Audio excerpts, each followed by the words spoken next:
Okay, so the first thing that I'd like to ask you is, given your recent experience with getting into Canada and now finally being allowed, how has that affected your perception of this country?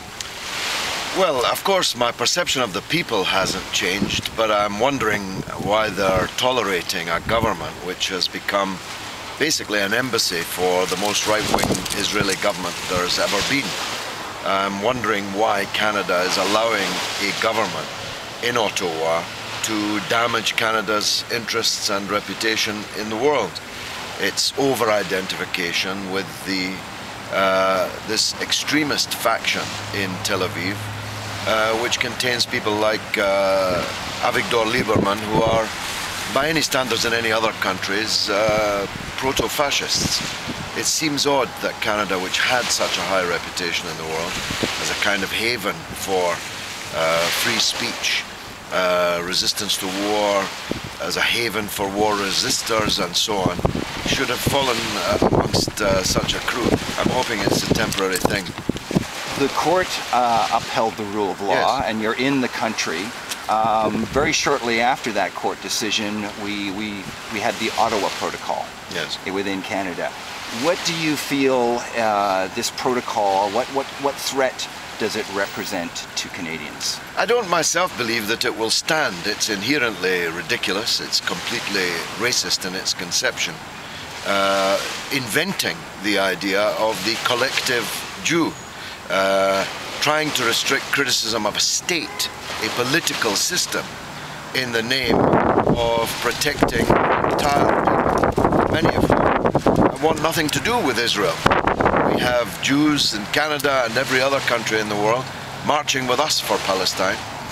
We have at least a fifth of the population of Israel not Jews, and millions of Palestinians living under illegal Israeli occupation.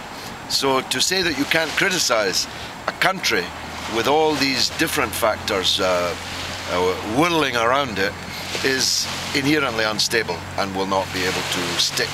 But of course the people who have convened secretly at the Canadian taxpayers' expense, not allowing the media in, not even publishing a list of the attendees, intend to try and use it as a stick to further beat freedom of expression in Canada, but I don't believe that they will succeed. The Ottawa Protocol came a little over a year after the London Protocol. Yes. Since the London Protocol, how has the climate in Great Britain changed? Absolutely not at all. Nobody even knows, I think, that it happened. It's, again, for the same reasons, completely unworkable, intellectually unstable, and frankly a bit of an embarrassment to the people who convened and conceptualized it. So my experience in London leads me to believe that it will be a flop in Canada too.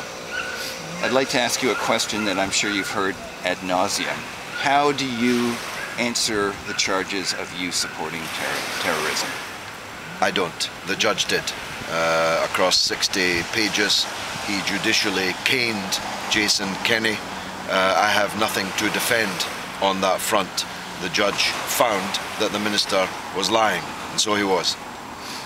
From what I understand in your Montreal talk, you said that you intend to become a political factor within Canadian politics. Can you explain what you mean? Yes, I intend to try and ensure that Jason Kenney and Stephen Harper are held to account for what they did.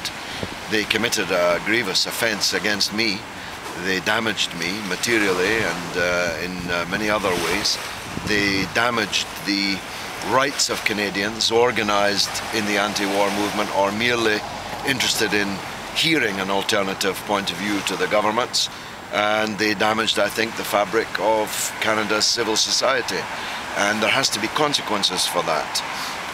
If in most countries, maybe all democratic countries, if a minister had been caned in the way that Kenney was caned, his resignation would have been on the Prime Minister's desk an hour later.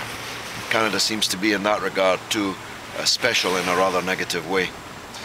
You've led a number of Viva Palestina convoys into Gaza, along with the purpose of providing aid to people in that region.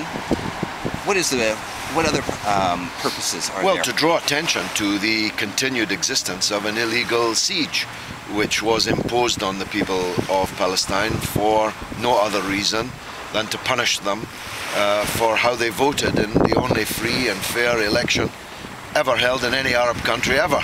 Seems a very peculiar conception of democracy to me. So it's material aid, because the people are dying for the want of the things that we bring in, but it's also political solidarity. And to keep this siege in front of the public, the better finally to end it. And what would you have to say about the upcoming international flotilla? And Canada intends to have a boat within that flotilla? Well, all roads and all waterways and maybe even all airways in the next few months lead to Gaza, and I welcome them all. There are more convoys and flotillas than I can count or keep track of, and that's great. Palestine has become an emblem of the struggle for freedom and against colonialism and occupation in the world. And this tactic, which we were at the front of, is a tactic that has really caught on in the world. And the kafia and the Palestinian colors are now present everywhere in the world on any convocation, manifestation, demonstration, meeting, rally. And that's how it should be. And so I wish any seafarers on the way to Gaza Godspeed. Okay, one